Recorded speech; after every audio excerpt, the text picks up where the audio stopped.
Hello, this is a Steinway Model O made in 1919 and it's just doing the final checks. I wanted to just think through some of the final checks and see what needs doing before it's going to be delivered, and we've just done that and the removals are here, so just show you some of the removal process as well and at the same time. First of all, we've cleaned all the keys. When the piano came in, they were cleaned with soap and water, and the keys have been cleaned again with soap and water. I noticed one of the things, I'm glad I make this video because I forgot about checking the piano stool. My polisher's here just to touch it up a little bit. It's a second-hand piano stool, but a very good quality one. He has already touched up the case. This piano was really well restored by somebody before us, which is encouraging, but they hadn't really done the cosmetics. Obviously they'd done it for a client, I think, and a client didn't particularly mind about the cosmetics, so we spent quite a lot of time on that this time. It's often the other way around. We're changing hammers, shanks and rollers and so on, but in this case the job had been done well. We have done quite a lot of fine work, and cosmetically on the keys we've done quite a lot of work. The fronts were not quite glued on properly, and the sharps, we buffed them as well now. So the sharps were just not looking quite as good as they could. The front of the fall here cosmetically doesn't look amazing, so that we've managed to keep the price down on this piano. We're always looking for pianos which we can keep the price down on, but it's not usually because we haven't got to restore them. The frame was also, we've had to touch up. It wasn't finished perfectly, so it's just a matter of a few cosmetics and a couple of technical things I want to show you that we normally check. So this was our check sheet that we used, writing down buffing keys, reglue key fronts, improve sharps, and that's cosmetic. I've done some voicing here, as you can see, just checking the voicing again. Voicing never seems to end. It's been restored with Steinway parts. That's very encouraging, and the same sort of restoration we try and do ourselves. So checking pedals, voicing, fine tuning, fine regulation, they're the kind of final checks, having done all the work on it.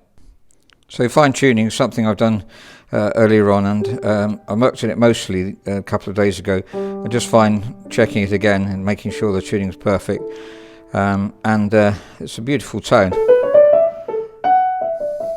Very encouraged by the piano. I say it's not normal that we can get a piano that doesn't need a huge amount of technical work, just tidying up. One of the last checks would often gets neglected, we find, or we can easily neglect it, is the pedals, both left and right. So this is the damper pedal. Does it lift off enough? And we want the dampers to clear. I think I'll have to get this around the other side so you can see them clearing the strings, but not too much, just enough. And the stop rail, which is I've shown on other videos, so I haven't got very long this time, but the stop rail is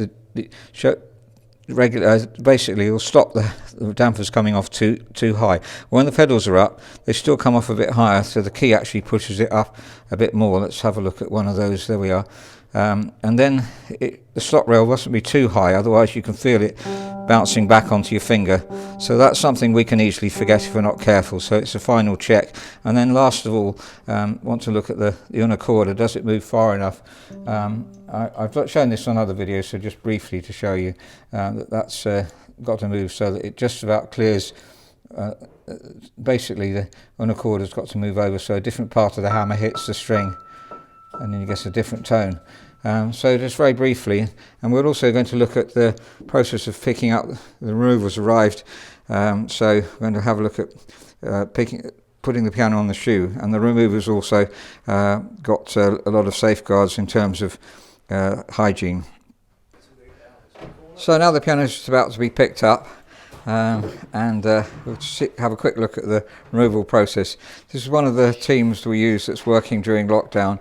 And you can see they're wearing gloves, taking extra precautions, hygiene. This has taught us all a lot about hygiene this time, and so just preparing the piano to put the cover on it. So now the cover's been put on the piano. I hope it's okay. I'm not showing you every single process at the moment, but just some of the important things, particularly to do with hygiene care. And when they enter the house, they're also very respectful and careful. So just putting the piano shoe on. It's quite interesting to see how this is tied on. It's obviously got to be very tight.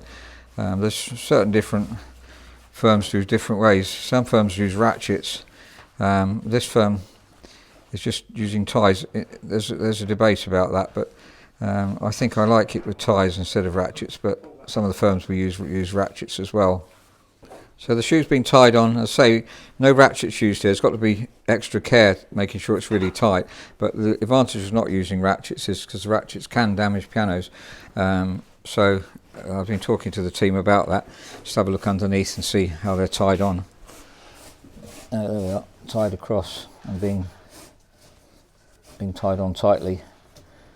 I've found quite a few different variations on moving pianos, but the shoe's really important, and the cover obviously, and then the ties are important. It's a question of you tend to evolve your own method of doing it.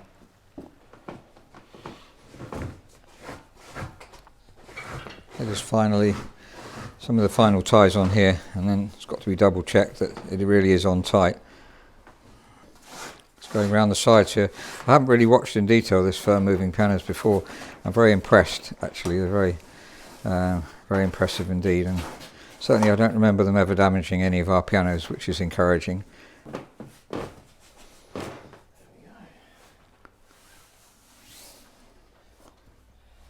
No movement. It's nice and tight. Good. Well, that certainly feels incredibly tight to me, so I'm very impressed. And now we're taking the legs off the piano. Now these are Steinways. They come off differently.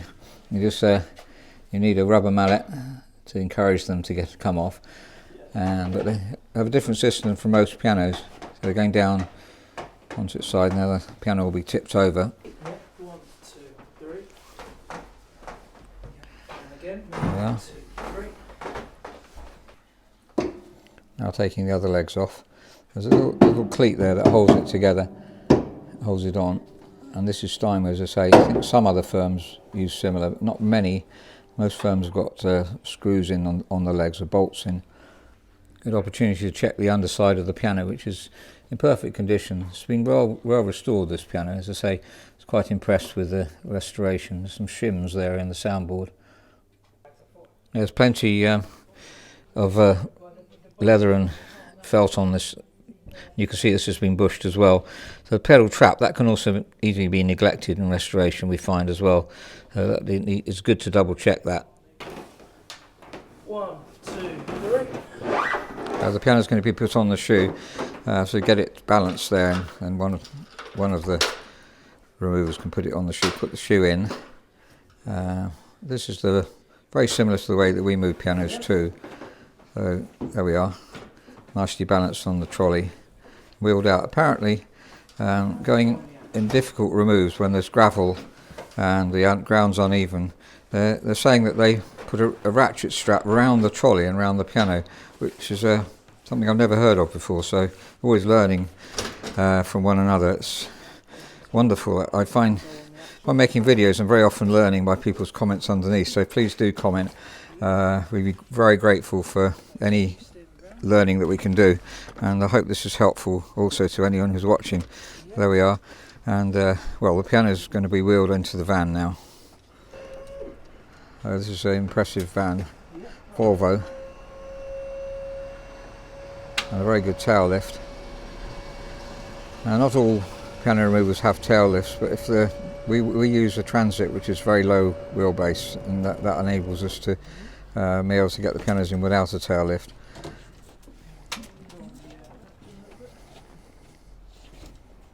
Wheeling it in. So I'm just going to tie it onto the side of the van now. There's a few pianos in here. There we are. Put one down that leg. Yep.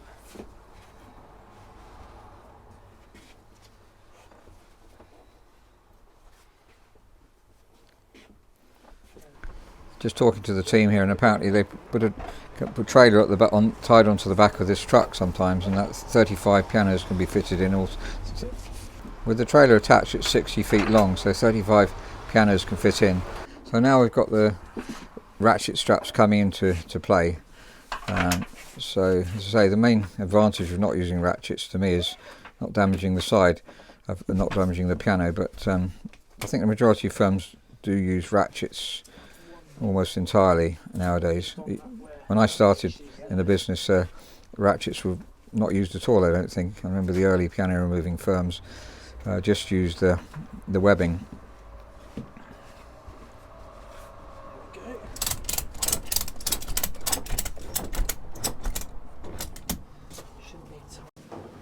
This is the Yamaha C3 being delivered to us, and just have a look at how it's offloaded. It's a white C3, as you can see. We don't often have white pianos. One of the advantages of white pianos is that very often they've been bought more for display than they have for playing, because musicians tend to buy black pianos, so that's an advantage. I'm about to do the sort of more detailed checks on it when it's set up, so we'll be able to see. I'll be making another video of that piano as well, but it's interesting to get the removal process on, which we don't normally have on videos. And this is a soundboard, so it's again nice to be able to see the soundboard all in perfect condition. Obviously it's not very old Yamaha. There's a label on the bottom of the piano showing where it originally was sold. Now, this piano is made in 2003. Just to say that the important things is obviously how well the piano has been kept in the environment, and how much it's been played. So I'll be checking up on that later on, but let's concentrate on the assembly of the piano. That's got a good ratchet spanner there to make sure they're on as tightly as they possibly can be. And here as well.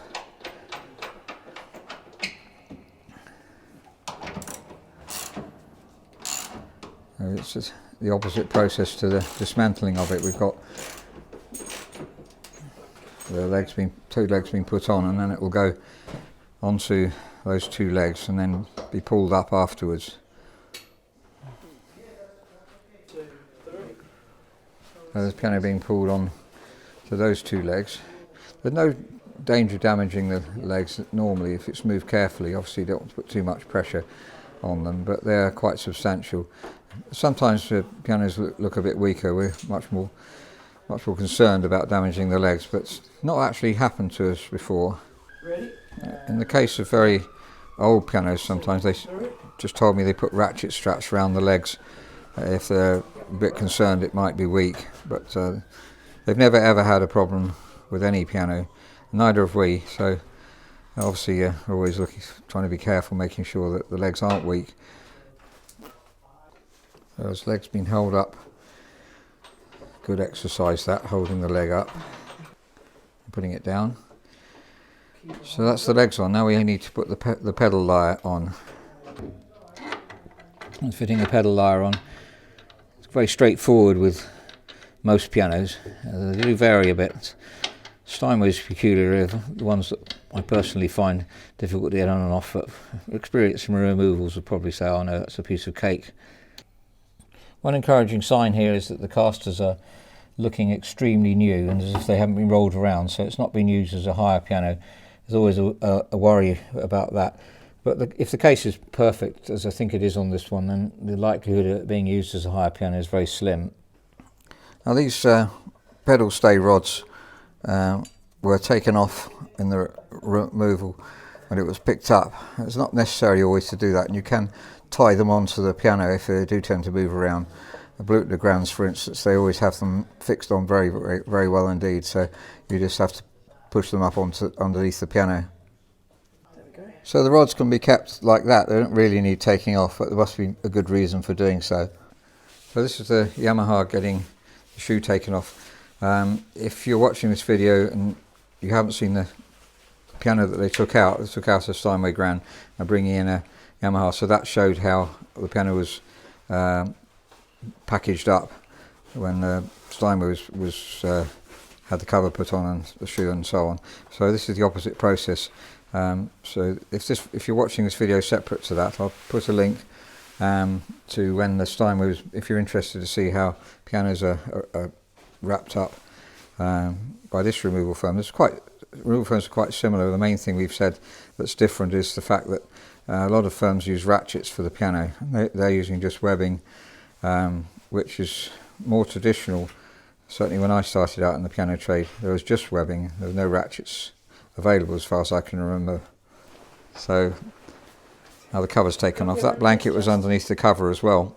Yes. So so that's covering up the tail in case it gets damaged. That's really encouraging.